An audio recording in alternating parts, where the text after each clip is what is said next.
So we're live. Okay. So Kevin says, interesting scheduling. Yeah. So for some people, you take what you can get, Kevin. You know, bad timing. You become. Oh, I didn't realize that. Thank you. Yeah, no, I did. But I am going to take full ownership of this. I was the one that specifically asked for 2 p.m. Due to my training and life, and it only just occurred to me that the open announcement is during this time. So I apologize for everyone out there. I am so sorry. Had I known, I would have tried to change it. there's I'm so sorry. absolutely no need for apologies, because where else would people get to watch the open announcement with the best ever do it? Do you know what I mean? I mean, you can't. Right. You get my first initial reaction. Yeah. Although I imagine, like, no matter what comes up, you're just going to be like, yeah, that's easy. Like, is there anything, like, is there any kind of open workout that would come up that you'd be like, oh no? Is it just one of the, like, do they burn it to the ground ones? Do they give you a bit of dread, or do you like those? Not really. Well, like I enjoy working out, period. Oh, is this a Dave? Like, what's he doing? So should we? Is going to feature 2 movements: the dumbbell snatch and the burpee. With the classic CrossFit rep scheme of 21, 15, 9. Oh, there's a butt. Is there a butt? I love this drama. Let's head over to the chalkboard for further explanation. Oh, geez. Why do you require further explanation for that? Don't you love the Dave Castro show? Oh, this is so missed. Is 21, 15, 9 snatches and burpees. Okay. Following so far, David.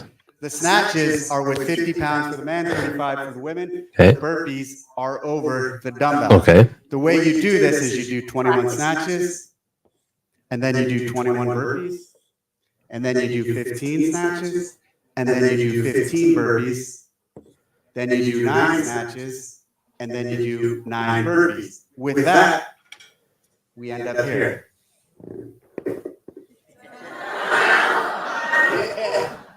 But when looking at that, you start to question yourself and you think, well, what if? What if we did 21 snatches, brought this down, did 21 burpees, and then 21 snatches? Then 15, and 15. Then 9, 9, and 9. Brent's face. And look, even here it haunts me.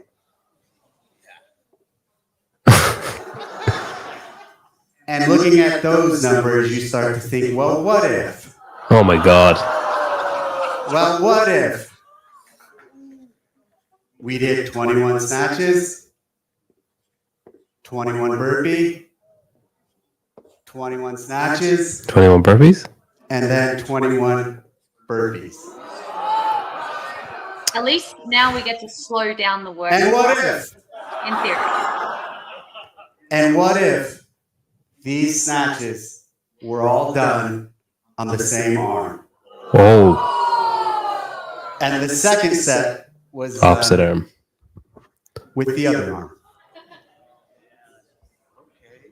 24.1 is 21 snatches, 21 burpees, 21 snatches, 21 burpees, 15 snatches, 15 burpees, 15 snatches, 15 burpees, no time cap? 9 snatches, 9 burpees, 9 snatches, 9 burpees.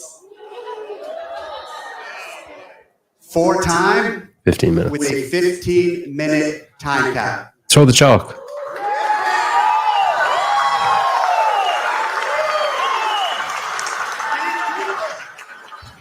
Welcome to the Open. Welcome to the 2024 CrossFit Games season. Mic drop. Wow. Okay. Oh, that's so good. So 21, 21, 21, 21, then 15, 15, 15, 15, 9, 9, 9, 9. Jeez, man. Well, it's a good thing that we have judges to keep us on track, because we're like, which 21 am I on? Yeah, that's what you start running into. And then even like it changes the workout, because you know the way usually when you're like the 15 is always a hard round, but when you're around halfway through the 15, you're like, all right, end is in sight, but it's not even like the 9, 9, 9, 9 is still going to take so long. I mean, just don't go out too hot. That's for sure. Yeah. Oh man. Well, I'm doing I'm doing 100 burpees every day. I'm doing 100 burpees every day for the year, so I'll definitely get a lot done there, provided I get through the snatches. Burpees are not your problem. That's awesome. What I think when you hear that, sorry, go on. No, well, just like for the open, like, you know, because we're really targeting such a vast variety of participants. Mm-hmm. They're such basic movements that it's, you know, it's a really great introduction to the season, and I think it just allows anyone to enter and do it, you know. Yeah. Would you one of my first questions for you was going to be, how's your wrist? Does that fill you a bit of dread that it's all on one side, that you're not getting a bit of a reprieve? Yeah, that's is definitely not what I had wanted. Like, to be fair though, you know, it could have been worse, right? Like, I could have had to do, I don't know, like handstand walks, or I could have had to do like even the like the front rack's a little bit uncomfortable at the moment. But it definitely could have been worse, but it's not great that it's on one arm. However, you know, I just have to get through it. And at least I can, like, you know, kind of go down into a burpee onto a fist. So like, that's nice. Yeah. Yeah, that's good. Yeah. So I'm actually a little bit more relieved. So I have an extra week to, you know, feel a little bit, I guess basically all I'm trying to do is just make sure I don't make it worse, you know? Yeah. And so it's just about, you know, getting on top of it and not overdoing it. It's we used to, when something like that goes up, so say when you were that was like at an affiliate day, like at Proven, and when you're there and like putting on your wrist guard, are you like, oh shit, like everyone's going to be asking questions and this is going to go up on the internet and stuff? Well, so it's one of those things, right? Like whatever I do, people are always going to ask questions and stuff. And I literally thought that morning, if I put this wrist guard on, and it's literally something I had lying around the house. It's actually you know what it is? It's actually like a rollerblade wrist guard. You know, like the kids wear, or like people wear when they're rollerblading. And it's just pure for support. So like nothing crazy. But I was like, if I freaking put this on my wrist, because I'm just trying to, you know, stop movement in my wrist and also reduce any swelling. And it's nothing crazy. It's not a big deal. Like, let's just, you know, water off a duck's back. And then there's like this post on social media, a screenshot of someone, you know, taking this screenshot and posting it on social media and blasting it into the world that I'm injured and all this good stuff. And, you know, like, I guess it comes with the job, right? Like, everyone wants to know what's going on and everything. But when you do have to try and just get through the day, get through training, and, you know, sometimes, you know, if you have to put on a damn wrist guard to just, you know, be smart and also not use your wrist as much as what I'm doing, because it was almost like a reminder of like, hey, when you're doing things around the house, don't use your wrist, like don't use your hand, okay, versus like, you know, pushing through that pain. So everyone goes through this on a daily basis. It's just super heightened when I'm walking around coaching a class with a wrist guard on. Yeah. It's probably would you ever, like, it would be kind of funny to like to mess with people and come out in a boot and just like Oh. just be in the background out of a video wearing a boot and then just have it off 5 minutes later and just people would be like, wait, what? We joke about this type of stuff all the time. We're like, oh man, what kind of comments do you think we could, get? What kind of memes do you think would go out there and stuff? Like, you tend to, you got to spin it and have fun with it, because sometimes it can get too serious, or it can get actually quite, like some people can get quite nasty. And so it's like one of those things where you do have to laugh it off or have some fun and, have a good joke about it. And for me, I would just love I'd just love to slide under the radar and, go about my day, but it just doesn't work like that. And so I read a comment, which I thought was fantastic. And they're like, guys, she just got done bowling and had to quickly go get into the class, and she forgot, to take off her bowling glove. And I was just like, that is awesome. Yes. Like, that's exactly what it was. Yeah. You should do like an open launch, like the athlete cards, but it's like you holding a bowling ball or something for the first. Yeah, that'd be good. Would you ever, like, are there ever periods of time, say during the season, like in previous years or maybe this year, where you just like go off the internet, like where you just say like, all right, no, I can't be on social media. I can't be looking at stuff, reading headlines, seeing things. I just need to be away from it. Truth be told, I actually don't really go on social media a whole lot. One, especially now with Willow, like I want to be so particular about my time management. So, when I'm spending quality time with my daughter, or, we're spending quality family time, like I don't want to be scrolling or anything like that. I have to obviously, commit to my sponsors and keep that engagement. Like I want to stay connected with my community and people that follow along with my journey. So there's definitely times where I am on social media, but they're more like reading messages and going through messages, making posts, doing that type of thing versus just scrolling through and seeing what other people do. If I haven't caught up with some friends, I like to check in and see what they've been posting, throughout my, like, people that I'm following, and just, keep up with what they've got going on in their lives and check in. But in terms of like specifically going on social media, like, for example, like I think Nick, our CEO here at Proven, he is so good at, keeping up to date with all the trends and everything that's going on. And he'll be talking about something and I'll be like, what are you even talking about? I don't even know what's going on right now. I mean, are you kidding me? I completely missed the memo that the announcement was at 2 p.m. today. Take that as you will. Some people will hate it. Some people will find it funny. But I do think social media can be a good thing, but I also think it can be a very dangerous thing as well.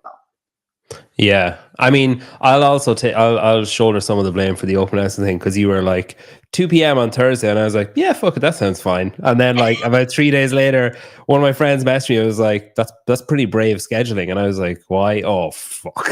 I realized afterwards, but it's like, screw it. It lives on the internet anyway, so like live is great, but like people can watch it back, so who cares? Yeah, I do apologize for people that love.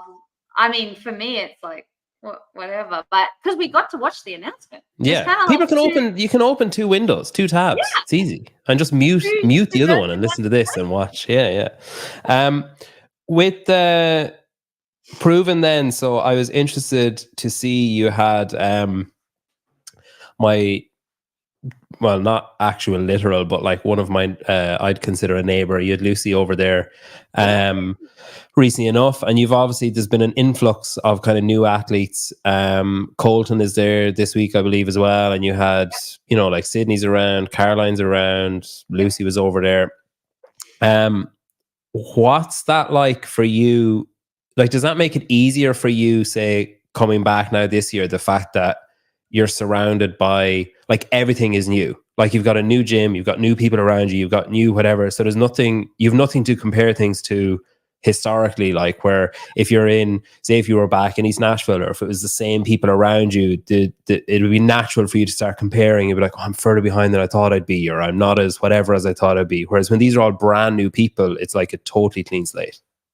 Well, it's actually really exciting, you know, new faces, new personalities to get to know. I think, and also it's kind of funny, we were just joking about it before, but we're attracting that country bumpkin people, you know, like I just love it. Like, everyone is from such a, just an incredible background, and, you know, we're getting to know each other through doing these fun exercises that Jarrett has us doing.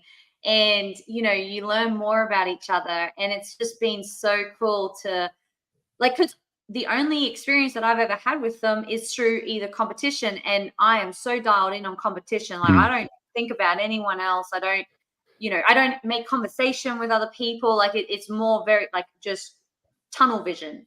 Whereas here, like, I get to have a chat with them. And, like Caroline came in the other day and just her accent was just so country. And I was like, yeah, she has a proper country accent. I love it. And like watching Sydney Wells, like listen and try and understand what everyone like saying because of the different accents, especially Lucy when she was coming in.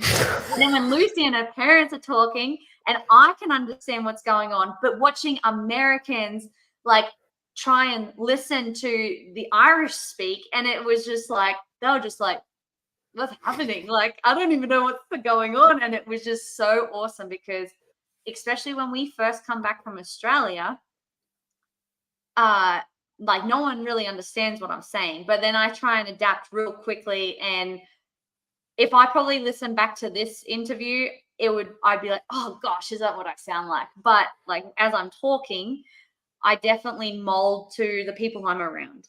So if I'm in Australia, man, I talk so fast and no one can understand a word I'm saying. But then when I'm here in America, I talk very differently. Yeah, I feel like Lucy's probably an extreme accent to turn up as well. Like especially if you're not like anyway used to Irish accents, and then start talking to Lucy, it's like a different language. It's not even English. But yeah, it's funny. There's like, wow, there's a lot, because like obviously Sydney's kind of, she's got a bland accent, but it's like she has got that Canadian in her. And then like Caroline, I remember watching her on Savannah's Behind the Scenes, and I was like, wow, that girl is like proper like country accent. Yeah, and then obviously Colton just doesn't speak, so you don't really need to worry there. Like, yeah, you just interpret the grunts and you're sorted. So my dad's in town, and he, like, you know, dad's riding the cattle and farming and all that good stuff, and he's just asking Colton all these questions, like so many questions, and you can tell like Colton's like happily answering all of them. But he's just like, yeah, you know, we've got about this many head of cattle and all this type of stuff. And then Dad's just like bouncing questions at him. And I'm just like, I've never heard this guy talk so much. Yeah. I remember I had Colton on the show, and I just couldn't. I just went down a rabbit hole of talking about farming. And then I was like, because my dad's a farmer as well. And I was like, I don't know if he loves this or he absolutely hates it. Like, I can't figure out like if he's enjoying this or just wants to leave immediately. Yeah, Colton's cool though. I asked him this morning, I was like, hey man, you want to jump in on my session? And he's like, oh, like, what are you doing? And then what didn't really occur to me at the time, but I kind of just like jumped at him as he just walked into the gym, and I was like, do you want to like work out with me? And do you want to be friends? Yeah, it wasn't until I was like 20 minutes into my own workout that I thought, I think I came off a little bit too strong. But no, he is so good. And I just like, I hope that they enjoy being here as much as we enjoy having them.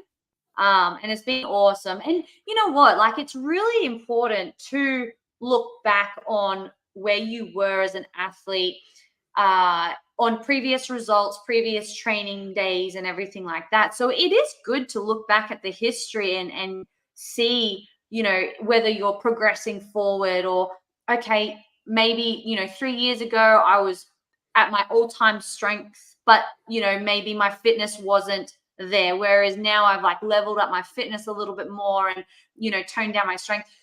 all that type of thing. You've got to consider a lot of the past and your performances, because that's how you know you're improving.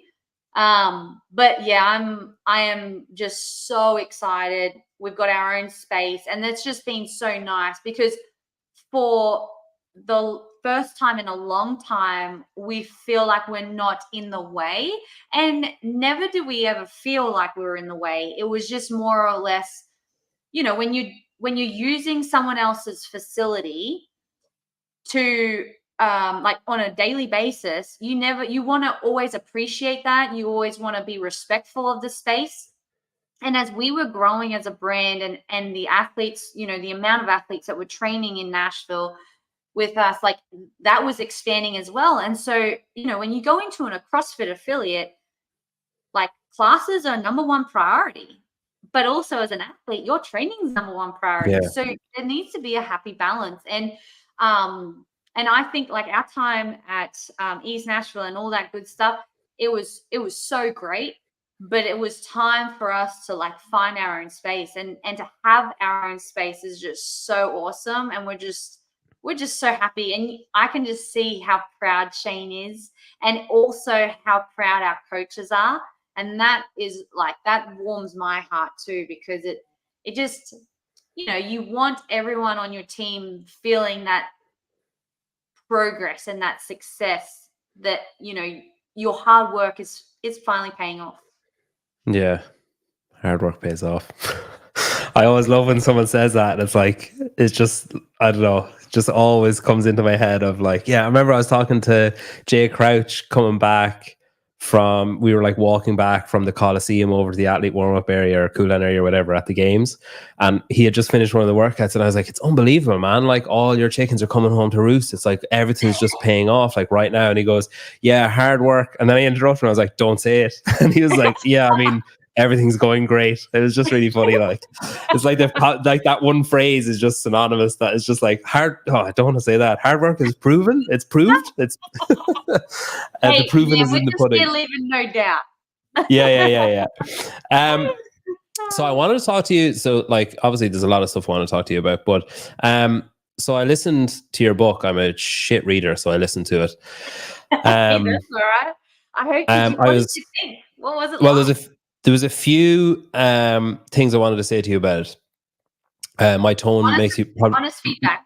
I can I was going to say my tone probably makes it sound like it's all going to be criticism, but it actually isn't. So first, I was delighted that you read it, because nothing pisses me off more than when I purchase an audiobook, hit play, and then there's like a little bit by you, and then it's like some robotic sounding man or whatever that I'm no interest in listening to. So that was one read that I really like, that because I think it's just different, because like, I mean, it's not as if, so say if I was reading your audiobook for you, it's not as if you're sitting over my shoulder being like, no, that was actually supposed to be more poignant, or you know what I mean? Like, so I'm never going to get it right. Like, so it's nice hearing like the tone and stuff.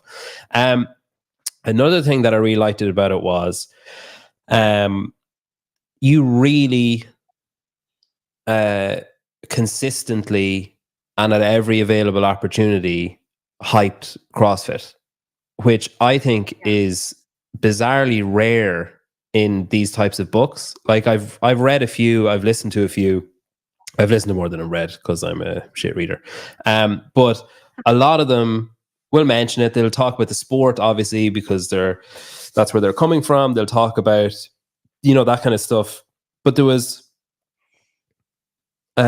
multiple times, especially in like the kind of midsection of the book, there was multiple times where you talked about like the importance of an affiliate, the importance of community, what an affiliate should be like, what it should feel like going in, what it should feel like doing, workouts as part of an affiliate, the uses of CrossFit, the perks of it, the benefits people can get from it. Was that like, when you were writing your book, were you conscious of the fact that like, okay, I want to shine a light on that? Or is that just almost coincidence that it came across like that? I think it's just who I am, when I think it's very important you don't forget where you come from. And so, with that, I feel like I in a way, owe what I've been able to accomplish to the sport of CrossFit.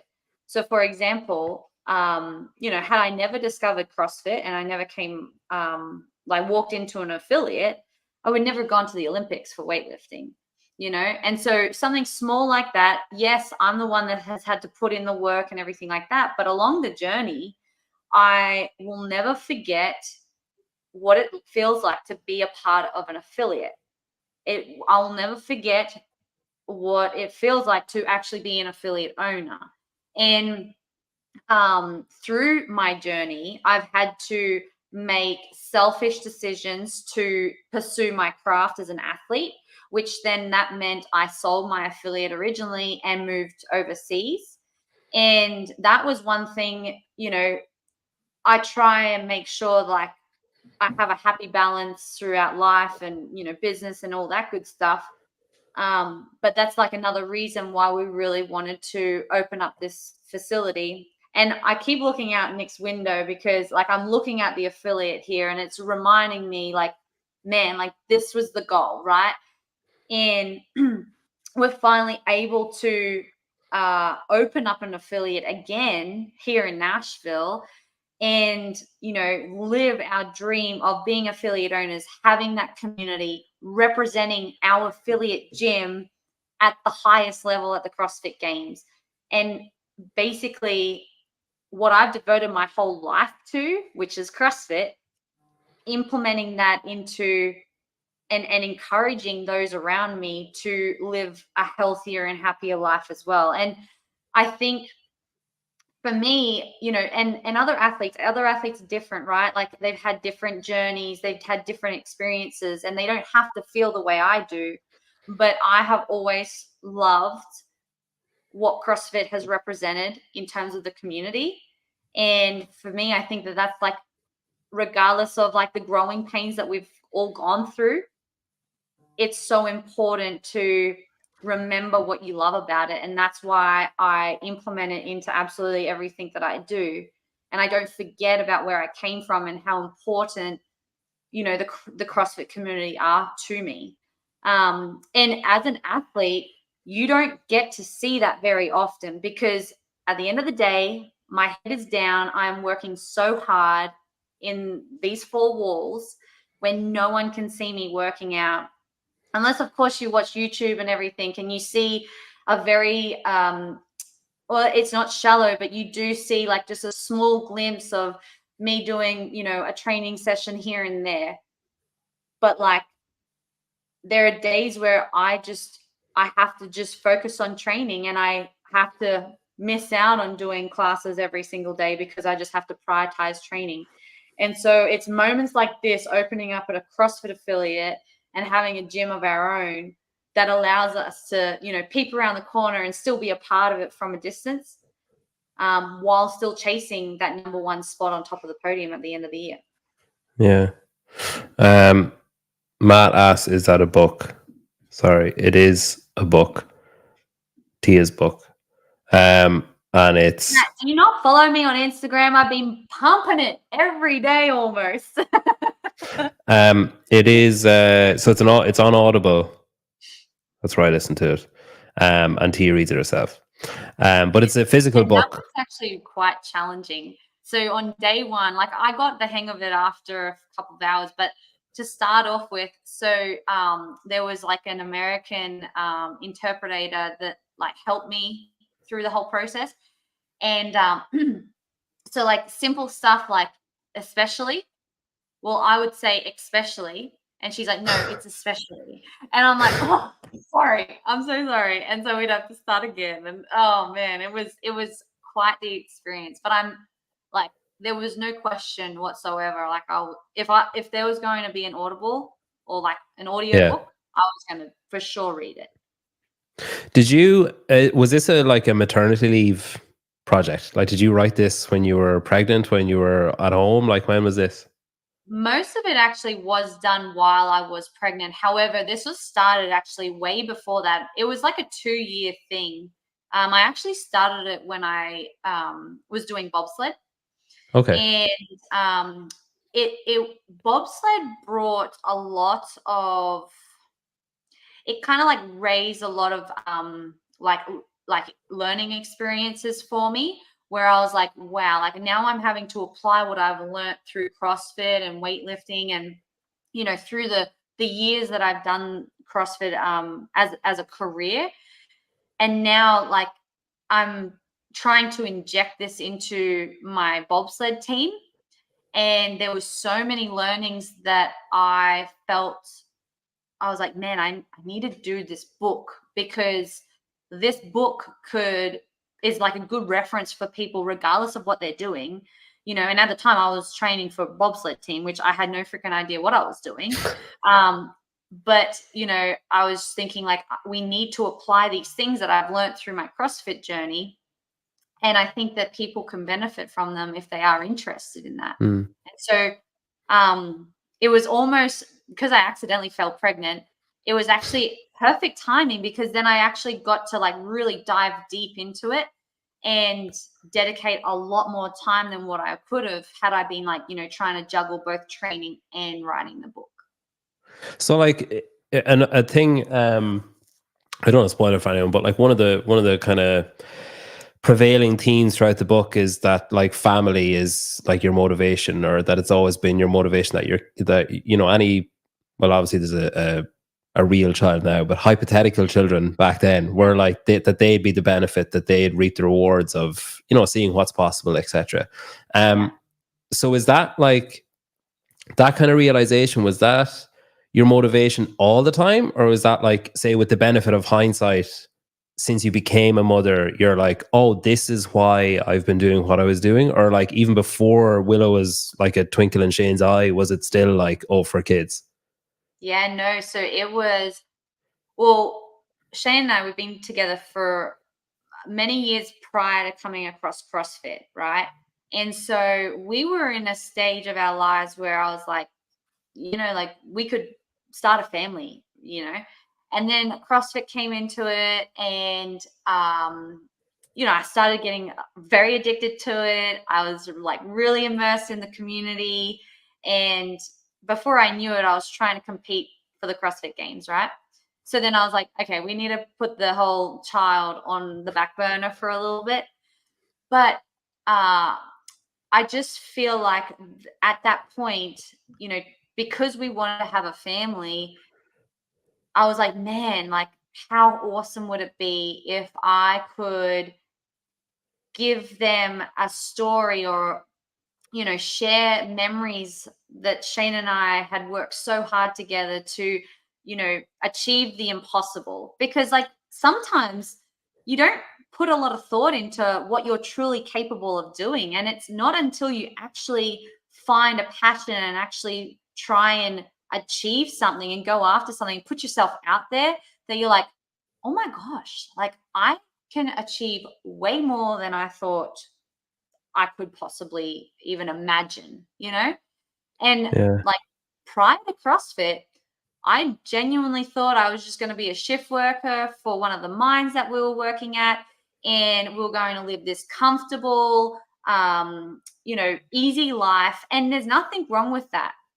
But my goal was like, cool, we're going to go to work for 5 days, and then we're going to have 5 days off, and we're going to get on the same shift. And then on our 5 days off, we can go off on holidays. And then once a year, we'll go and do an overseas holiday. And that's what I was envisioning my life was going to be like. But then when what was the job title you had at the mine? Because I remember I was driving when I was listening to it, and I was like, I need to go back and listen to that again. What was the specific title? I was a lab technician. Lab, L-A-B. Yes, like a laboratory technician. Okay, because when I was listening to it, I was like, did she just say she was a lavatory technician? Which I was like, is that like cleaning toilets? No. I don't understand. It's the accent. Yeah. You could basically call me a scientist, guys. Yeah, okay, yeah. You were working hard with your pipettes and your test tubes and stuff. Okay, we're not going to answer all this, because I mean, fucking hell, go and read the book, Rambler. Like everything you're asking is in the book. He's asked twice though. He actually asked earlier on as well, what's your resting heart rate? Do you know what your resting heart rate is? So depends on how fit I am. So depending on the time of the year, but around the 48 is when I wake up, I'm about 48. Wow. I'm 45. 45. Oh, damn. Yeah. You're fitter than me. It doesn't translate to actual fitness. I think it's because I'm almost dead when I wake up. I think that's like, You're like, I think, had yeah. too much caffeine. Yeah, I like die during the night and then wake up every morning. It's like, oh, he's back. You another thing that you talk about in the book. Actually, there was another comment here that I just wanted to go through first, if I can find it. Someone asked, "Has Tia given her opinion on 24.1?" She has given her opinion on 24.1. Yeah, I think it's a fun workout. Yeah, it was at the start of the store. She said it's a fun workout, and it's good because it's accessible and the masses can participate. Technically, CrossFit did a very good job because you know what's going to happen is now people are going to be like, oh, I can do that. So I'll register for the Open and they're going to make more money. Yeah. And it's not as grim as like 7 minutes of burpees would be off-putting for some people. They're like, oh, I'm not signing up for that. Whereas like this is a bit like... Totally. The worst case scenario is you're just going to work out for 15 minutes if you want to go really, really slow. Yeah.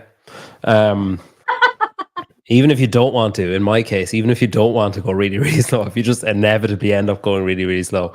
Another thing that you talk about in the book, and it was something that I've like always wanted to ask you about, is the first awareness I had of you was back when you first appeared in the documentary. Here we go. And I think it was, I'm guessing it was Mariah you were talking to, but I'm not really sure. But there was someone walking with a camera. You're coming back, like you're outside in Carson, I think. And a fan approached you or approached someone in front of you and asked for a photo and then asked you. And you were like, it was basically, you were like, no, you don't have to do that. Like, you know, like you're basically like. I knew the person. Okay. And this is how frustrating media and, you know, basically, you know, when people can cut and chop things to make the story, you know, suit them. So like, you know, if you were to cut this video, you could kind of make me look like an angry sour cow right now. Well, that's my plan.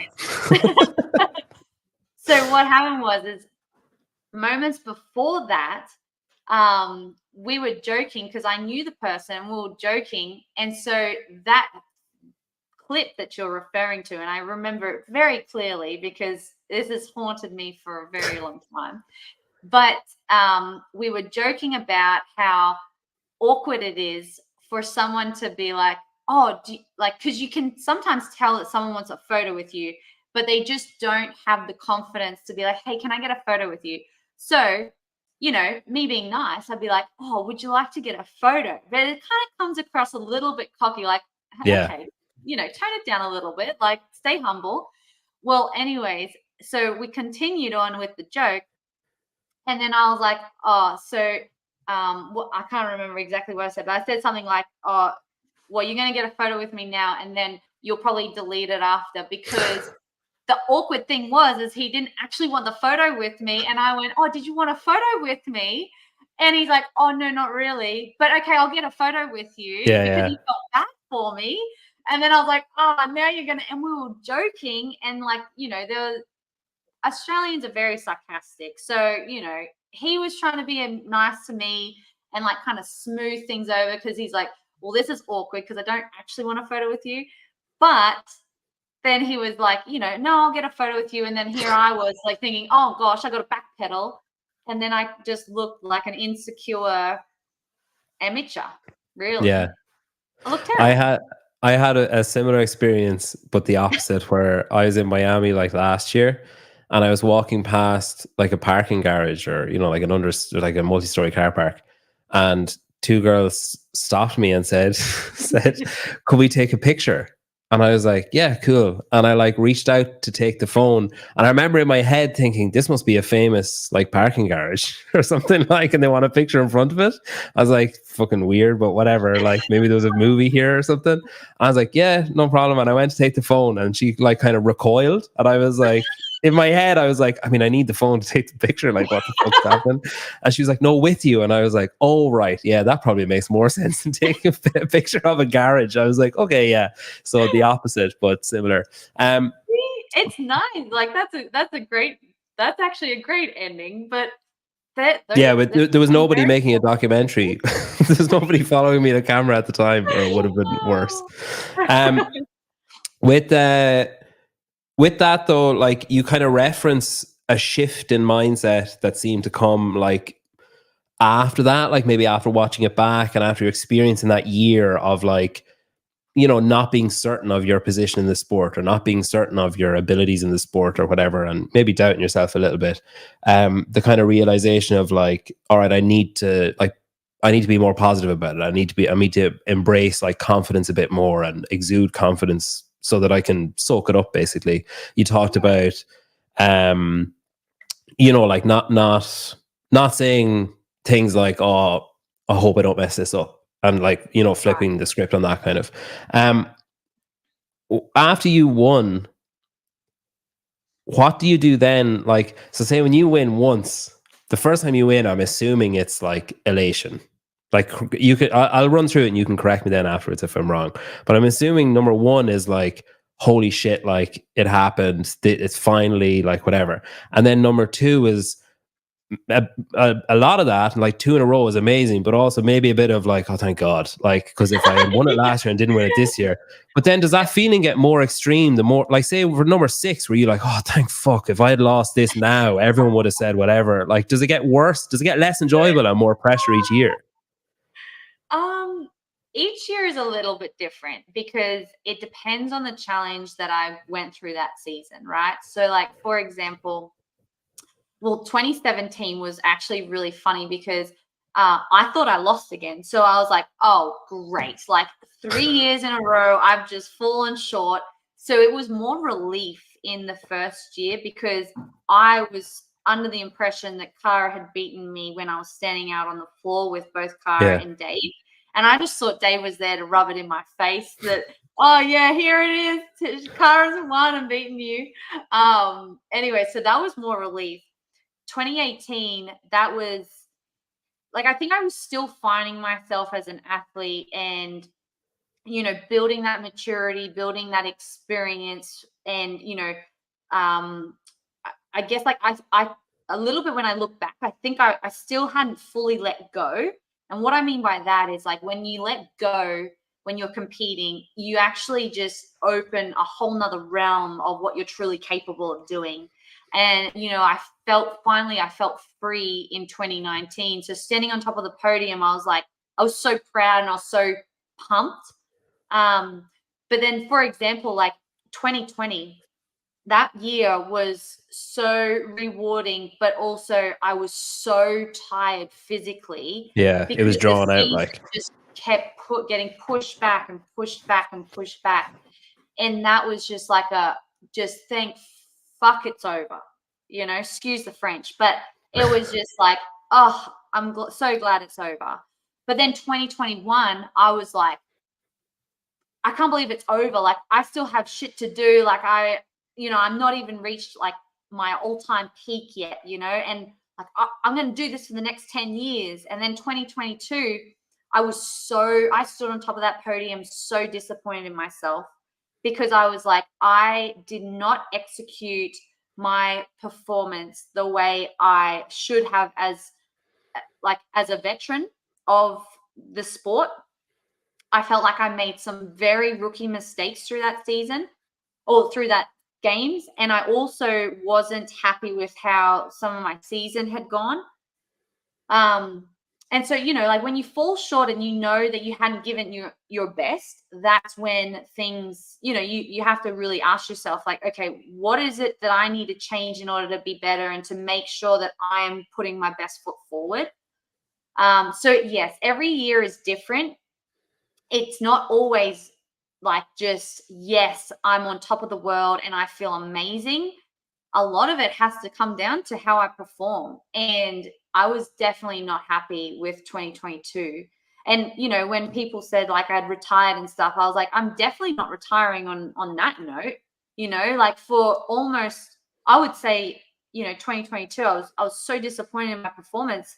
It was my worst year, you know, yet I was stood on top of the podium. So it's a very fascinating thing. And I was so heartbroken in 2016 when I came second again, because I knew I didn't give it my absolute best. I held myself back. And we talk about like this documentary, for example, as much as that hurt to watch, it was still it was still good to watch, because it allowed me to see how other people see me.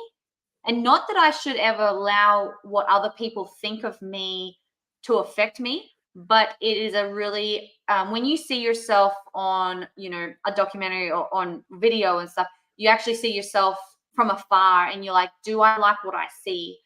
And even though I knew that those contexts were blown out of proportion and it wasn't accurate for, what it was, I still allowed and put myself in that position. So I had to take ownership of that.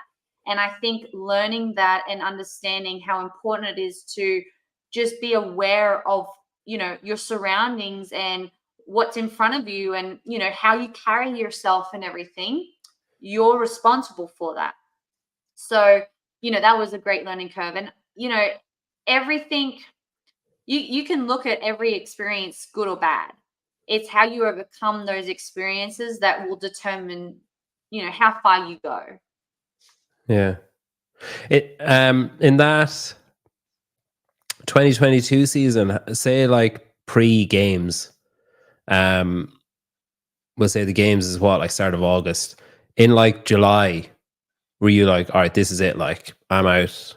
Once this is over, I'm done. I'm going, like, once I win and everything goes the way I wanted to go, I'm done. Or was, because I know, like, say it was announced on the commentary, like for the final time or whatever, and then I think it was like directly afterwards you made a comment. It was in the, I think it was Nikki. I'm not sure who it was. It might have been Kiki. As someone with a microphone anyway said something, and you said, "Oh, we'll see." And straight away it was like, "Oh shit!" Like, so she maybe she is, maybe she isn't. Do you know what's really funny is I didn't realize I had retired on national TV.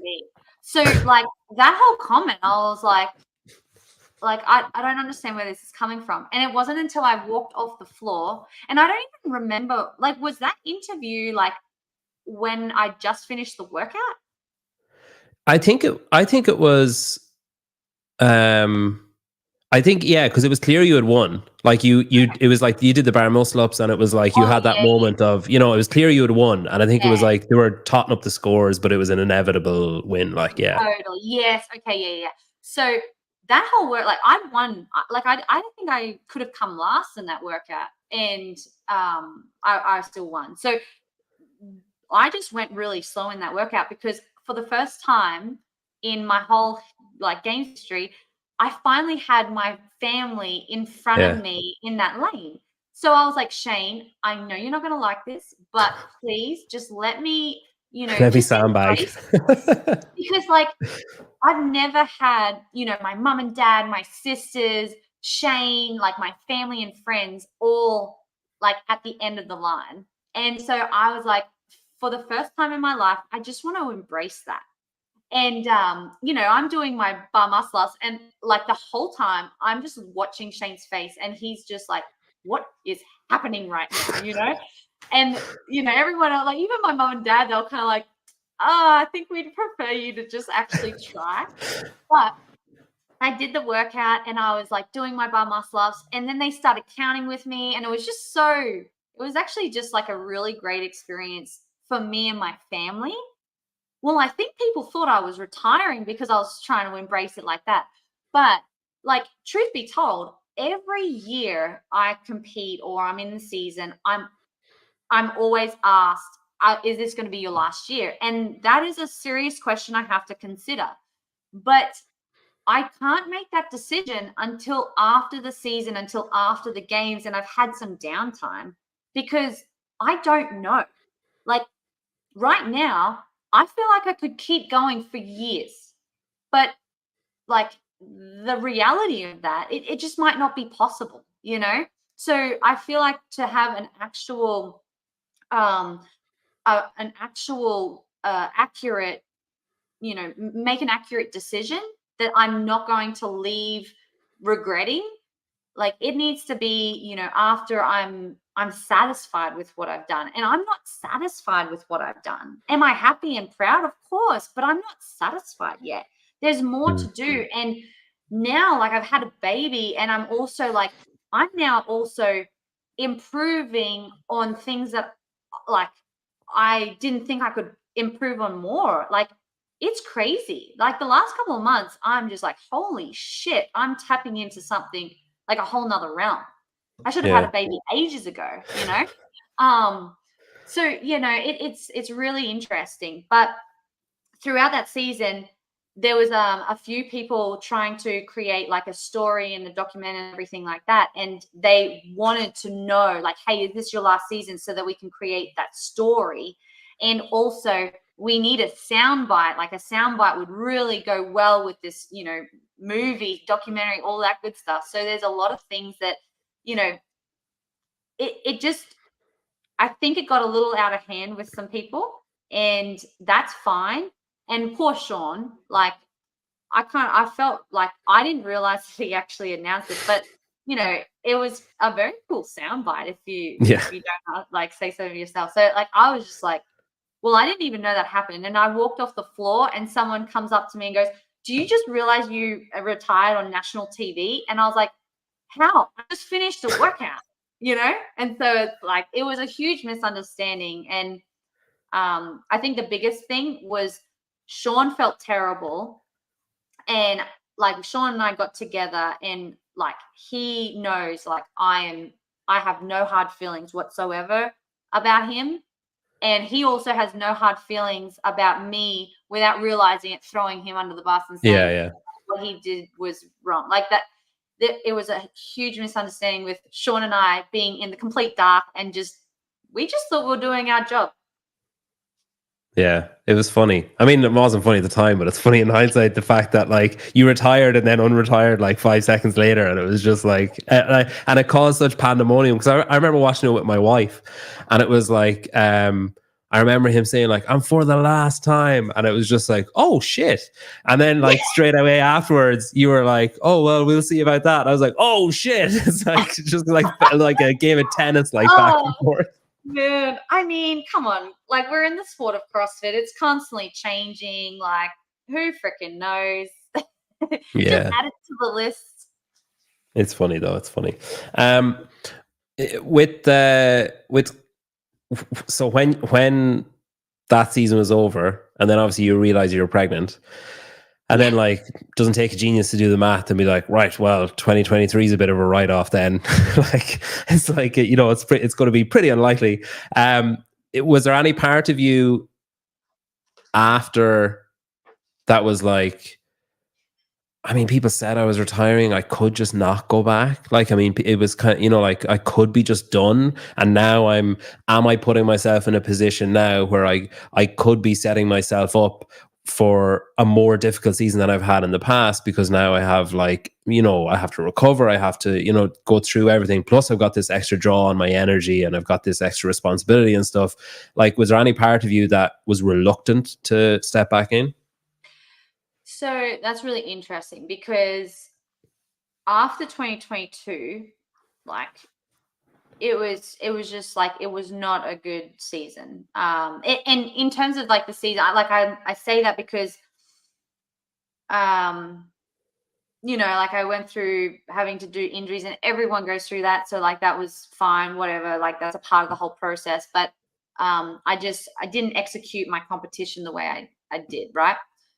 So competition did not go the way I had hoped. So when I, like, probably about 2 months after, you know, you have some time off, some downtime. And for those 2 months, I was like, all right, like, I have an opportunity here. I could retire, which technically people think I'm retired.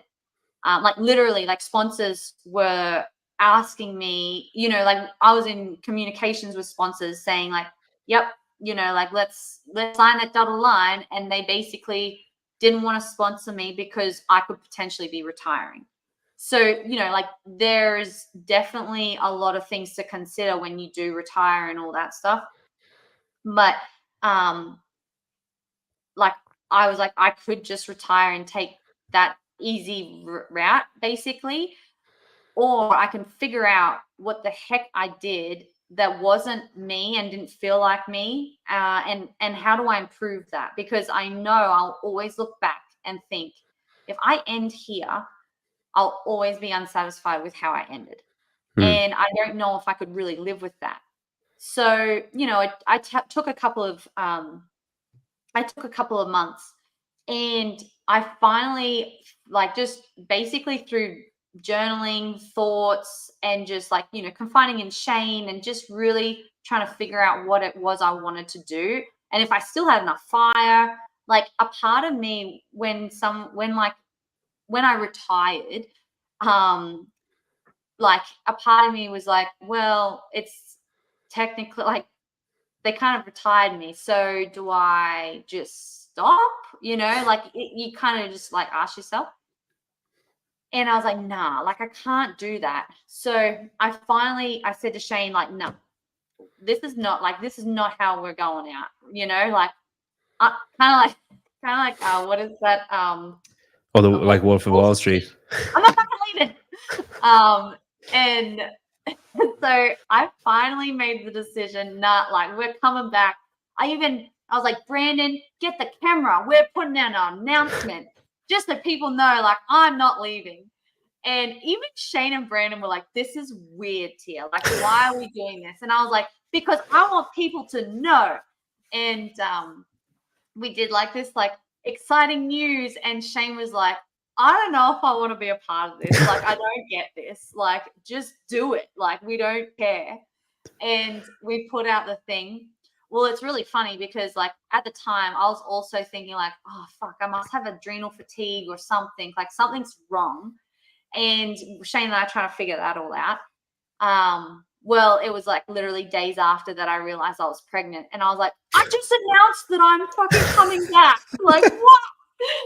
And so I thought the whole world was against me. And for a split second, I was like, this is not a part of the plan, you know? And then I was like, wow, like, you know, this is something that is so incredible. Shane and I are just like, we were so happy and all that good stuff. And then because though I was so adamant that I wasn't retired, throughout my pregnancy, all I wanted to do was like be training and competing and, you know, doing the 2023 season. But I also was really enjoying being pregnant as well. So like I was trying to cherish that, but I just knew I really want to be out on that competition floor. And now that I had Willow, like, she is amazing. You know, I'm so in love, like, just words can't even describe how incredible it is. But what's interesting is when I look at Willow and I want to do this to showcase to her, like, anything's possible. You know, you can put yourself out there. You know, you can challenge yourself. Like, that's what life's all about. But she's freaking 9 months old, so she's never gonna remember this unless she actually. Good job, Mom. That's just all going over her head. Yeah. And I have. You're like, this is for you, Willow. She's like, yeah, what? yeah. She's literally in the swing, and she's just looking at me like, "Hey, when are we gonna go home? Like, come on." It's actually, I meant to say to you, because we bumped into each other at the games, and you had. No, Shane had her in like a papoose or a ergo baby or whatever. And like, I've seen that. I've seen her in like the background when Shane was on the show. I've seen her like in your stories and YouTube and stuff. Like, I have 2 kids. She's not a normal child. What I've seen of like placidness. Like, I feel like there's like she's overly accommodating for you guys' life and how like hectic it must be, because my kids are assholes. And like, if they were anywhere near us now, room would be upside down. There'd be shit everywhere. Like I have like a desk, you know, like with faders on it or whatever for the mic. Every fucking time I come into this room, it takes me 20 minutes to get it set back to where it's supposed to be. Because I come in and my son's like, "I'm working," and he's just like smashing shit. Like there was 55 shortcuts on my laptop yesterday when I turned it on, and there's only 3 ever. And he had added like every app had 5 shortcuts. So her level of like, yeah, cool, I'll just chill in this swing is like, wow. Like you lucked out with Willow because she's very accommodating. I am so lucky. Like I know, like people tell me like, wow, she's a good baby. Like she is so calm. She like barely cries. Like she doesn't make a peep. And like I almost contemplated on having her on the show, but then I was like, people will complain about me being so unprofessional. But like she is just so awesome. Like the best. But every parent says that. You're a little bit biased, but yeah. Although to be fair, even comparing her to my own kids, she's up there. Well, I'm very proud. But you know, coming back to your question, and I'm so sorry, I like, you know, ramble so much, so I apologize. But no. Basically, like I have this newfound fire deep down inside, you know, like, and I almost feel like I have something to prove, but to myself, and also I want to make her proud. And like there's just different things that like have really made me want to like just get after it, you know. But it's so interesting, especially when I was in Australia, you know, summertime, right? Like right now it's winter, so it's cold, and you know, being indoors is way more pleasant than being out. But when we're in the summer in Australia, going to the beach and doing things like that for her development, for her own interests, that's probably where the questioning of like, oh, like, am I making the right decision as a mom for my daughter to be in the gym, you know, grinding it out on a daily basis? Because I know what I need to do in order to make it to the top of the podium. But what am I willing to sacrifice in order to, and I don't like using the word sacrifice. Sacrifice to me is something that like I've chosen to do this. So it's not like I'm sacrificing, but I want to make sure I'm not sacrificing Willow's development and experiences and, you know, her learnings in order for my selfish desires. Yeah. You know? So I think that's where it gets a little bit challenging in terms of like I have the fire, but you know, morally and like, you know, from a mother's conscience, what's the best thing for my daughter? Because she is obviously my number one priority. But I do think that having these memories and having these stories that I can share with her are only going to help show her like, hey girl, when times are tough, you have to harden up and you have to get to work, because this is what I've done. And if I can do it, so can you. Yeah, maybe not like, you know, 6 or 7 times or whatever, but if like metaphor, it's a metaphor, Willow, you know, like no pressure. Yeah, if it's any consolation, I think that feeling is like, I am nowhere near as dedicated to anything as you are to like competing in CrossFit, and I'm nowhere near at a level at anything of what you are at that. But I think that feeling is that's just parent. That's just like, it's an irrational sort of, guilt is the wrong word, same as sacrifice is the wrong word, but it's probably the closest thing I can think of. Yeah. Of like I know I'm never failing my kids, or I know I'm never letting them down, but I still don't like being away from them, or I still don't like unnecessarily sending them to be minded, or unnecessary, you know, that kind of stuff. Like, and I think even if you, to be honest, Tia, I think even if you were at fuck all at home, you'd still have those feelings of, oh, am I sacrificing her development? I think it's just like parent guilt, basically. But shit one for Shane as well, that Willow, you just publicly announced Willow's your number one priority. That's a tough blow for him. He's going to have to stomach that. Let's be real. Fucking Willow, Shane's number one priority is Willow as well. Yeah. I get all the gifts from Amazon. Now Willow gets all the gifts from Amazon.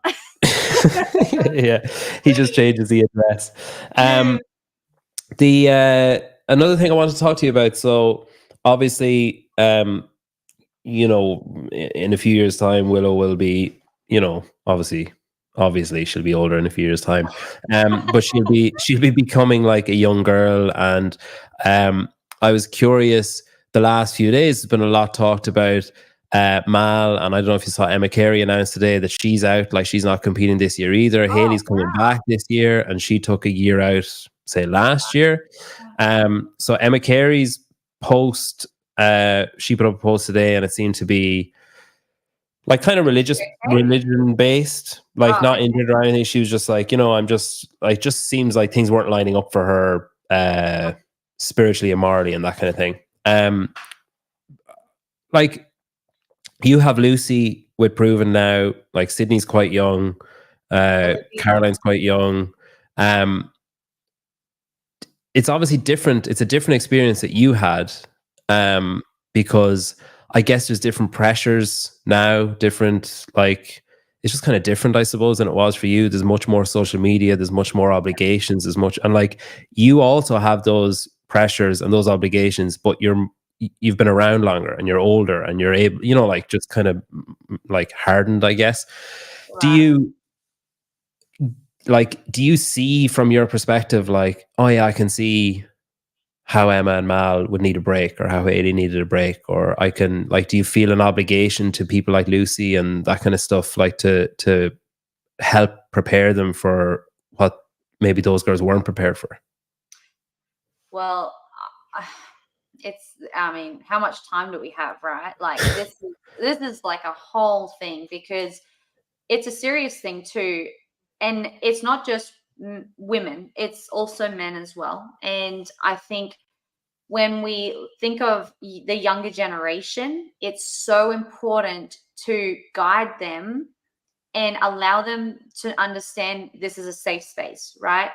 And unfortunately, through social media and it's not like people are like, when someone makes a comment, right, on social media and it's not nice, I don't genuinely think they're like, you know what, I'm going to write this comment to absolutely, you know, pick on this person and make them feel shit about themselves.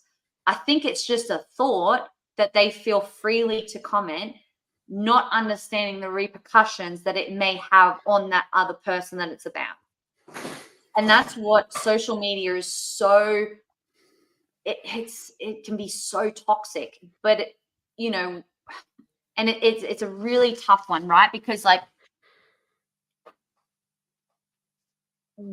as these young teenagers fall in love with CrossFit and fall in love with, you know, like we were talking about earlier, the community, and they get addicted to getting better and pushing themselves in training and everything like that.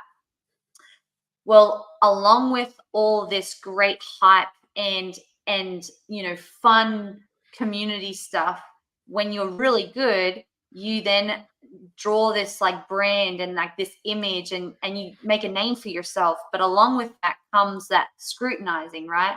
And especially when they're so young, like it's so important to be surrounded by good people. And I talk about this in my book, because the benefit that, like, I could have easily gone off the rails multiple times, people accusing me of XYZ, you know, just head on over to some of those other outlets and platforms and you'll get it all. But because I have a great team around me, they, you know, one, they keep me level-headed and they bring me down if I'm ever getting too cocky, but they also support me and reassure me of just like, hey, like, don't worry about that. Like, you know, that's not even a true comment. Like, they don't know who you are. Like take that documentary, for example. I was very green to social media and media in general, and I bawled my eyes out when I seen that. Like, I was so heartbroken when I seen that documentary come out, because I was like, that's not who I am. And now the whole world thinks that that's who I am. And so, like, when you have good people around you that support you and can encourage you and share with you how good you really are and remind you of all the good about yourself, that's what's going to help overcome these negative comments that are always just going to be there. And, you know, it's like, I think that's probably one of the reasons why I don't always love being on social media. And I just use social media for, you know, my sponsors and connecting with friends. Because if you do look deep enough, you'll see the negative comments about yourself, and it doesn't make yourself feel good. So like with, you know, the athletes that, you know, good for them for actually going out of like on a limb and actually taking time for themselves. You know, if Emma Carey, that's very mature of her. If she's recognized that she needs to go off and do something else, good on her, because that's what's going to help her stay mentally stable. And it's also going to help her be satisfied within herself, because people don't like, I'm not out here trying to be a world champion for everyone else in the world. I would love to be some kind of inspiration to help people believe in themselves, of course, but I do it for myself. I do it for the people that I love. And so it's really good to see that we are getting some teenagers that are, you know, finding that right friend group or that right support network that they need in order to make those decisions, to feel good about themselves and actually stay healthy mentally and physically. It's just unfortunate we've had to go through some unfortunate times where there have been some athletes that have suffered this mental health issues. And you know, you just, oh man, especially as a parent, you just want to like take them in your arms and give them the biggest hug and tell them how much they're loved, you know, because with the negative, there is so much good, but unfortunately us human beings, we just focus on the negatives, and that's what gets us down. And it's that like when people focus on the negative, like there's so much good that happens in the world. Like, let's talk about that versus the negative, you know? One of the videos that I think you might be referencing there is there was a video about you and like it was like a natty or not, like potential, like is she on steroids? That's been kind of muted a few times. I mean, probably. I was curious. Yeah, probably the video, not probably I am, right? Like, is she on steroids? Probably. You heard it here first. Yeah, easy it is. So I was curious, like when something like that is said, I guess like I was trying to think of like how would I react if an accusation like that was made about me. I mean, like first of all, the person's a fucking idiot. They obviously don't understand how steroids work. Imagine if that was your daughter. Someone said that about your daughter. Like, yeah, I guess, but there's kind of there's four. I can think of like four possible reactions. Like number one is like anger. That's the first avenue to go down. Another would be like it's shitty, but it's kind of a compliment that it's like to get to my level, you would have to take an additional substance in order to get to where I am. So I'm so good, or I look so good, or I'm so strong that people think that it must be assisted. So it's kind of a compliment. An insult, like as in like a character assassination, as in like you could be offended that someone would think that you would do that. That's another avenue to take. So you could get angry with the accusation. You could be offended by the accusation, as in like, how could they possibly think I would ever? You could take it as a compliment and think like, well, they obviously believe I'm so freakishly good that that's the only way. Or I guess you could like lean into it and like, you know, engage or, you know, whatever. Right. Is it like, or ignore it? I guess that's another potential. Just like be like, yeah, fuck that, I don't care. What I try to do. I just try and ignore it. It like, do you get angry about stuff like that? Do you get upset by stuff like that? Do you find it funny? Do you find it like, what's your... Do you want the truth? No. So back in the day when it very first happened, I was so upset. Like, I was so offended. And it wasn't until Shane was like, Tia, like, one, who the fuck is this person? Like, we don't even know. And like, who cares what they think? But two, like, it is a compliment. Like, think about it. if they think that you can't do this on pure like hard work and you're not capable of doing this and you need assistance from drugs, A bottle, yeah. that's a compliment. And I was like, oh, okay. Like I can work with that. And then like, as it over the years it's happened, and I was like, I'd get angry at it. But then I was like, why am I wasting my energy on people who I'll never meet in my life, and people who they just obviously they're not happy within themselves. And that is something that I have probably tried to reiterate to myself so much. If someone comments something nasty or has nothing nice to say, then they're probably not very happy within themselves. And they're just trying to trash on me or trash on other athletes or other people that are trying to make a name for themselves, trying to better themselves. And, they're just shit human beings. I don't know. Like, it's probably not nice to say, I'm sorry. But, like, it's just, you don't need to, like, put any energy into that. And then, now, like, I mean, I don't even see it. Like, I truly ignore it because I don't even look for it anymore because I just don't have the time. Like, I am on way bigger and better things, and I have like better things to do with my time than look for these damn comments or hear what other people have to say about me. And it's like, it's easier said than done for sure. And because I'm just like, I'm so happy within my own life and what's going on here in Nashville for us and everything.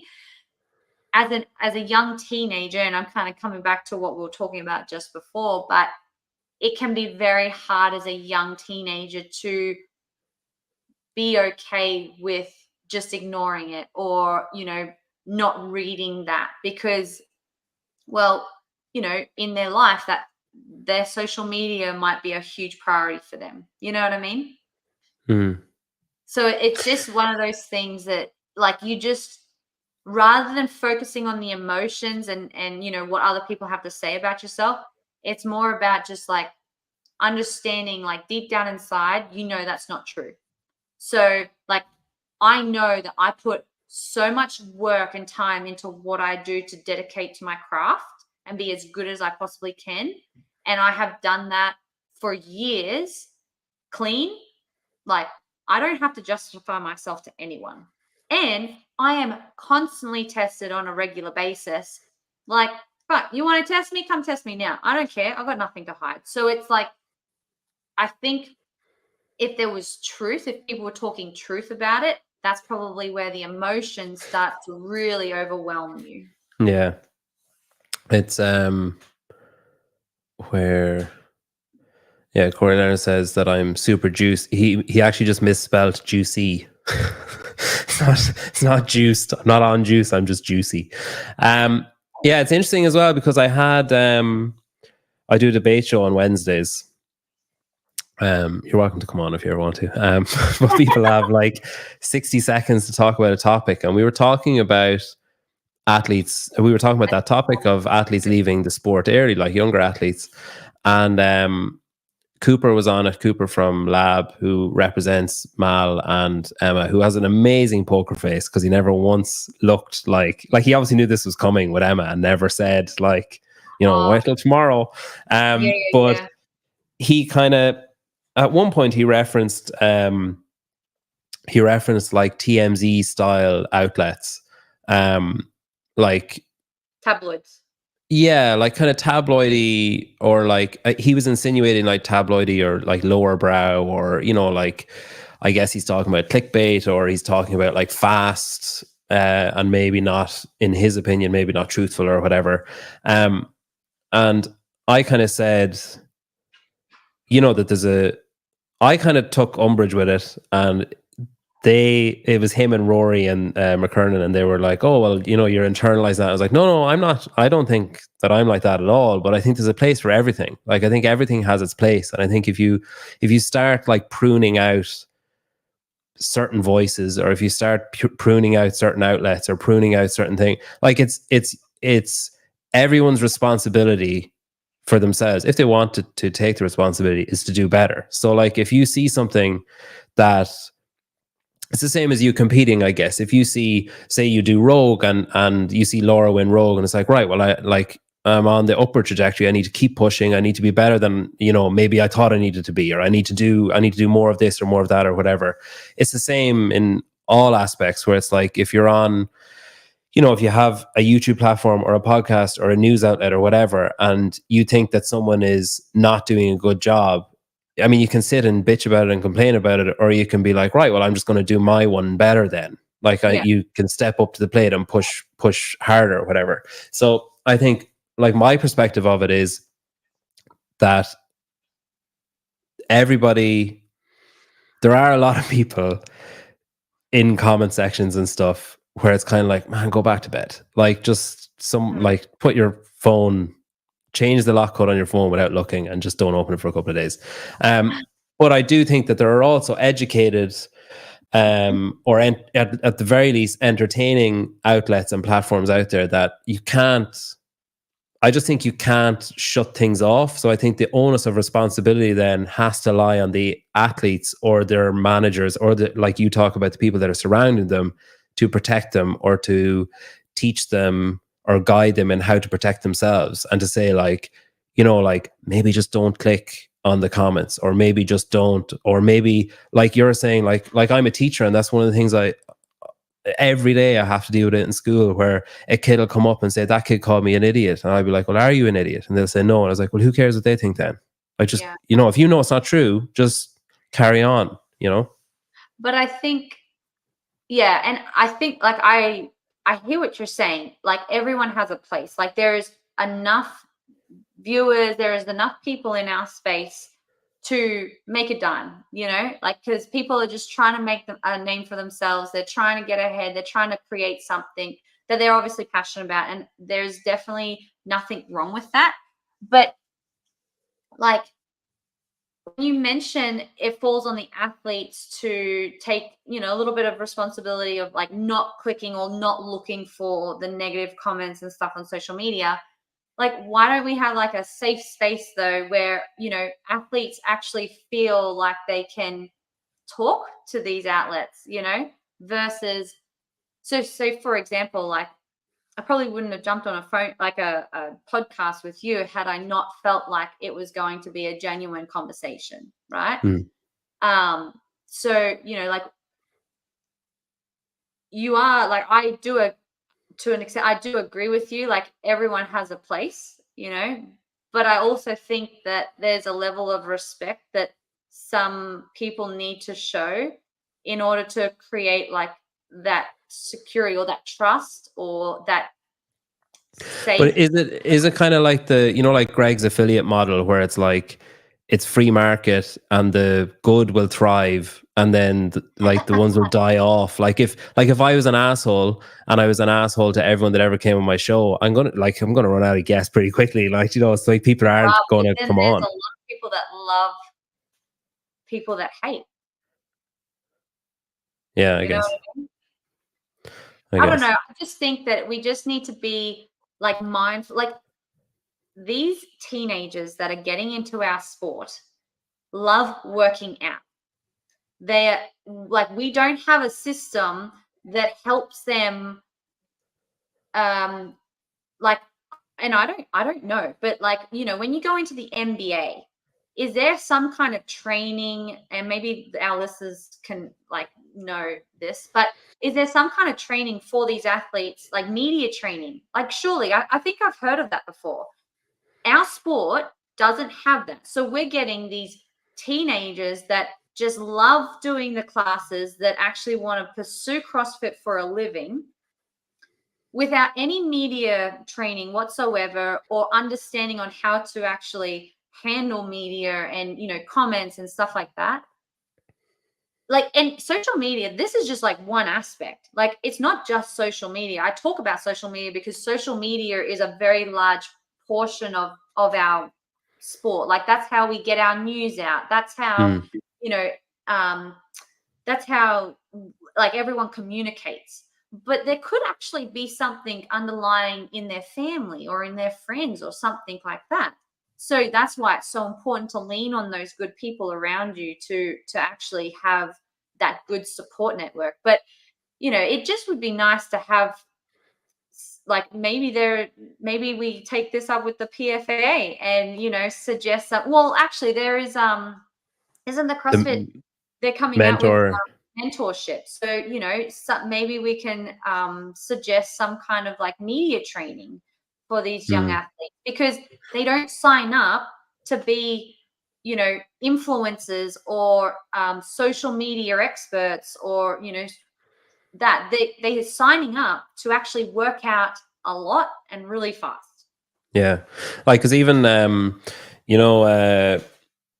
like Love Island and those kind of shows, like where like the reality shows, when they have sessions with psychologists when they leave the show, and then like regular sessions afterwards, because obviously they're thrust into the spotlight of like suddenly they're famous or whatever. But yeah, I think like from my like incredibly selfish standpoint, media training gives me the ick a bit, because I'm like, oh, cool, I'm going to get stock answers to questions now if I'm talking to something. Like, that's what I think of when I think of media training. But I think you mean more like self-preservation on social media, and like, that I guess that you like the pressure on an athlete when, like, you're talking about, they need sponsors, they need whatever. It's easy for them to slip into the mindset of, I can't say no. Like, if someone asks me, I have to say yes, and I have to agree to do it. I can't not do it. Goodwill Racing says, bro, stop talking. I think you can actually just change to any other YouTube channel you want to, and not listen to this one. To me or to you? No, well, I'm the male, so I assume he's talking to me. I mean, it wouldn't be the first time someone's called me a male. And Turntable Abel says, leave it to the British guy. I'm Irish, you uneducated fucker. Yeah. Speaking of, that is actually really funny. yes. Speaking of home and where home is, you mentioned there that Willow, thrives in Australia, and I guess there's probably a certain level of nostalgia for you there because you grew up there, kayaking to school and shit. Is Nashville home? Is Australia home? Is Nashville home when you're competing, and then once you stop competing, Australia will be home? Or have you thought that far ahead? Yeah, so we've spent, especially in the last 6 years, we've spent a lot of time here in the States. So like, we have got our roots here. Like, Nashville is home, but I feel like I have two homes, because Australia, it's always going to be home for me. And Willow is a dual citizen, so she is American, but she's also Australian, and which is very cool because all the Aussies always say, oh, we've got an American here, you've got to be careful about what you say. And so there's always, I'm sure she'll love that in whatever 15 years time when she has to put in her tax returns despite living in Australia. Like, she's gonna be like, thanks, mom and dad. Yeah. And yeah, no, she's definitely going to be over those lame jokes, but it's so cool, and I think I'm just so lucky to be able to have this opportunity to say, like, Nashville is home, where we now have our gym, and I think also because we have the gym here, like, this has definitely planted us here a lot more as well. Yeah. And yeah, like, creating that community, like, we're going to have like our friends here as well. Whereas originally when we first moved here, all of our friends and family were in Australia, and it was just Shane and I. But now, we've expanded into the Proven brand, and, all of our coaches, like, we're just now, like, we're really developing that friend network, and that's been really special. And it definitely helps to make and feel like home. As far as CrossFit HQ is concerned, where's home for June or May? Are you Torian bound or America bound? Damn, has that not been announced yet? I haven't seen it anywhere. Oh, damn. Although I did see an email from Torian saying that your picture was on the email, and it was like, with the return of Tia, and I was like, do they mean to the CrossFit competitive landscape, or do they mean to Australia?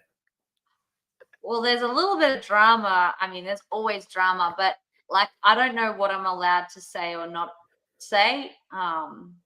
I guess, well, I think the cutoff was the end of February, correct? Yeah.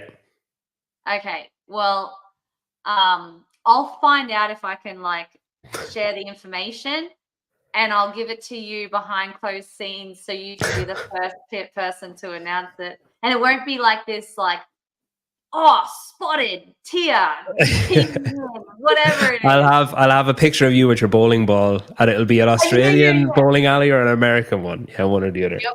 Don't worry. It's probably going to be a little, oh, yeah. Stay tuned. The other thing I wanted to ask was, you obviously said that you don't decide until the season is over, so I'm not going to ask you if this is your last season. But I wanted to ask. Obviously, you're coming back, and you're pushing like 7 is the aim. Which is like, it's so easy to, like, you've kind of skewed the female competitive, just CrossFit competitive landscape in general, but like, it's at the stage now where like you, Rich, and Matt have a lot of, blame on your shoulders for skewing what success is in the sport, because it's like, if someone wins the games, it's like, cool, now you just need to do it 6 more times to be as good as, like that. The bar is set so high. But even like on a personal level, you set the bar so high for yourself by winning it as many times as you have, and now you're coming back and going for it again. Is it a case like, obviously Rogue was the first time that it was the first competition in years that you entered an in-person competition and didn't stand on top of the podium. And then you have the game season is coming, like we're literally kicking it off today. Is the line for success for you changed? Like, is it like, is 7, is winning it that successful and everything below that is failure? Or has it changed to more like, because the circumstances have changed so much, has your line or your bar for success changed too? Yeah. So, good question. So basically, like, if I win 7 titles, great. Like, that's amazing. Like, I don't want to take anything away from that, but it's more about my performance and how I have improved throughout the season. So, I did Rogue last year, at the end of last year, and that was 5 months after having Willow. Now, I went into that competition understanding like what was at stake, right? And like everyone was aware that, hey, like if she goes in here and she loses, like she hasn't lost a competition since whatever date. Like I don't even know the stats. Like I genuinely don't put it like a whole lot of energy onto that, because it does come down to your performance and how proud you are of your performance. And I think, winning and securing that gold medal is just like, it's like a cherry on top, you're like, fuck yeah, like all my work has really like been applied, and everything that I have done has really worked hard. And so when like I think of this season and my previous season that I was competing for the CrossFit Games, well, it was in 2022, and we've already spoken about how devastated I was about that. Well, I want to improve on that, and I want to walk away proud of every single event that I did. I want to walk away knowing that I gave it my absolute all, regardless of the result. But I know that if I actually execute the way I need to, I will be standing on top of the podium and securing my 7th title. So even with placing second at Rogue Invitational, it actually, I did not walk away feeling like the loser. I walked away feeling so proud of my efforts. I'm the one that knows what I went through to get there. And I was so damn proud of what I accomplished that weekend. Not a lot of people probably understand that, because they're like, yeah, but you lost. There is a bigger picture when you dedicate your time and energy. And it wasn't just me dedicating that time and energy. Like my daughter went through it. My husband went through it. My parents went through it. Everyone that was with me went through it. And we all walked away being like, wow, like that we far exceeded our expectations. and it's just setting us up for even more success leading into this season. So I'm really, really happy and excited about that. There is so much work to be done, and like I'm so fired up to like actually get into it, get to work, and just like I can't wait for the games, because there's a lot of things that have to happen in order to get there. But when it comes to the games, that's going to be my opportunity to execute and show myself and prove to myself that everything that I've been working on is exactly like what I needed to. And like, I mean, I'm just so like, well, I'm actually really grateful to get this opportunity, because, you know, I could have easily just said, yep, okay, I'm retired. Yeah, cool, I'm retired, and walked away and never known. And now I get to challenge myself and push myself after having a baby, which is like something I never thought I would ever do. I always thought as soon as I fell pregnant, that would be it. I would retire and I would just be a mum. But like, that is not the case. And like, I'm just excited to really see how good I can get after having a baby. Yeah, it's unbelievable. Like, and I think, you know, like, talking about Rogue and saying that, you know, people say, oh, but you lost. I think that's the downside of how high you have set the bar, is that like even coming back so soon postpartum is just like, oh yeah, but second. And it's like, it's because it's you. If that was, you know, like if someone else came, had a baby, competed 5 months later and came second, people would be like, holy shit. But it's just because it's like, but Tia always wins, you know, like it's that you set that bar for success so high. You mentioned earlier on about when you thought you might be retiring, or when other people thought you might be retiring, more so, that some sponsors kind of like slid the contract back across the table. Actually, oh shit, this have that call later on. This pen's out of ink. We just need to go get one. It's going to take us about 9 months to get the pen, and then we'll be back. When that stuff happens, are you like, okay, yeah, I get it, like I understand business totally, or whatever, or when you officially come back, are you like, no, fuck you, you're one of the ones that said no, so I'm going to go with this other one? A little bit of both. I'm like, well, yeah, like fuck you, I'm not going to actually entertain this conversation anymore. And I hope that you are, you know, choking on your words, but it's business. And like, I can't take that personally. I can't hold them accountable. Like, at the end of the day, they have to make the best decision for themselves. And I totally understand that. And there's nothing personal. But I don't mind having a bit of a joke of like, okay, see you later, you're off. And I'll still show you when I'm sitting on top of that podium. Yeah. Or like, yeah, you can come back and talk to me. Just add another 0 to the end of that. Yeah. That check. Exactly. But you're obviously, I wanted to bring up Zero with Frog Grips. And they generously sponsor this show as well, because they obviously make really good decisions with who they sponsor with you. And then they had a bad day when I messaged them. We're just like, sure, whatever, fuck it, we're drunk. And then, I saw... and it's funny because when they made that announcement that you were joining, I remember I kind of saw it and I was just like, well, shit, like that's major for them. Like that's a big deal for them. And then Roke, obviously, they're officially partnered with the games now. You're one of their athletes. I saw, what's the ring company I saw you with today? Halo, yeah. So like, it's great. It's a great time of year to be Tia Toomey, with just like signing on dotted lines left and right. Be like, I'm back, bitches. No, I mean, it's so awesome. Like Roka and Kayla, like I haven't worked with them. I've been in contact with them in previous years, but I've just never been in a position to actually officially sign with them. So like their products that I have worn, you know, like I've always worn like a ring, and they also have now like silicone earrings, which is great, that I wear. And then like I've always worn Roka sunnies, like they are great for training and everything. So it's just, timing has just been awesome for those, and we finally get to actually work together, and that's really exciting. But Frog Grips, that was new, and that was actually something that you know, I was looking for good quality grips. Like, that is one thing that I think, especially as a CrossFitter, like regardless if you're an elite athlete or you're just like a weekend warrior, right? Like grips are so important because, we need our hands. But like what I love about frog grips is the team behind the grip. Like they are so accommodating.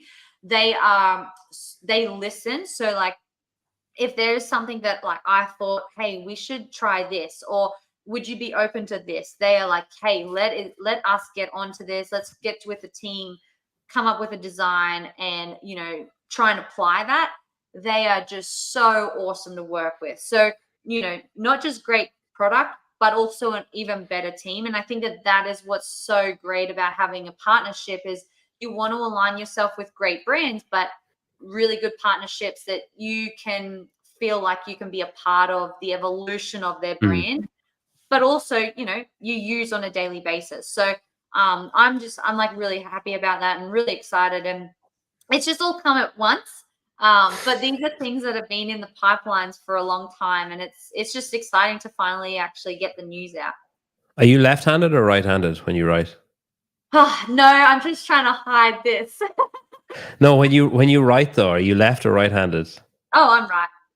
I was going to say maybe that would explain your wrist injury if you're just signing all these.